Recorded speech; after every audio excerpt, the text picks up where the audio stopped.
আলহামদুলিল্লাহ আমার অনেক দিনের ইচ্ছা ছিল যে ন্যাশনাল টিমের সাথে প্র্যাকটিস করা, ন্যাশনাল টিমে খেলা। তো সেই ইচ্ছাটা পূরণ হয়েছে অনেকদিন পরে, তো অনেক ভালো লাগে। সিডনির রোদে ঝলমলে সকাল, স্বপ্নেরা পায়ে বেঁধেছে জাল। দূর অস্ট্রেলিয়ার মাটিতে আজ বাংলাদেশের মেয়েদের নতুন রূপকথার সাজ। সিডনির প্রখর রোদ যেন আগুনের মতো ঝরে পড়ছে সবুজ ঘাসের উপর। সেই তপ্ত আবহাওয়াতেই তৃতীয় দিনের অনুশীলনে ঘাম ঝরাচ্ছেন ঋতুপর্ণারা।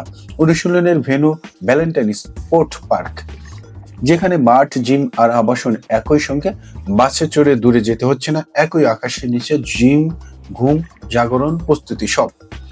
এই ব্যস্ততার মাঝে আলোচনার কেন্দ্রে এক তরুণী, আলপি আক্তার। বয়সে তরুণ কিন্তু পারফরমেন্সে পরিণত।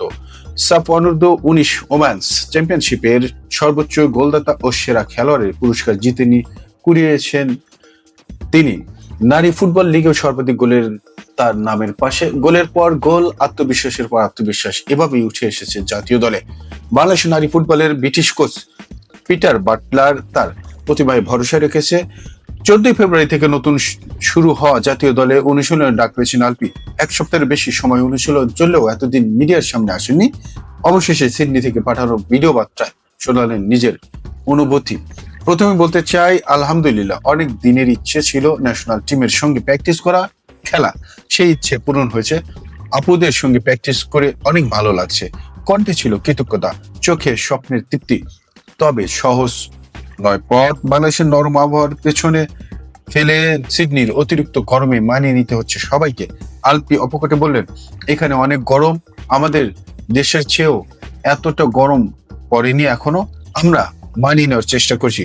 তপ্ত রোদ, নতুন পরিবেশ, কঠিন অনুশীলন, সব মিলিয়ে এক নতুন অধ্যায় শুরু হয়েছে তার। মাঠে প্র্যাকটিসে, দৌড়ে লেখা হচ্ছে আরেকটি স্বপ্নের সিঁড়ি।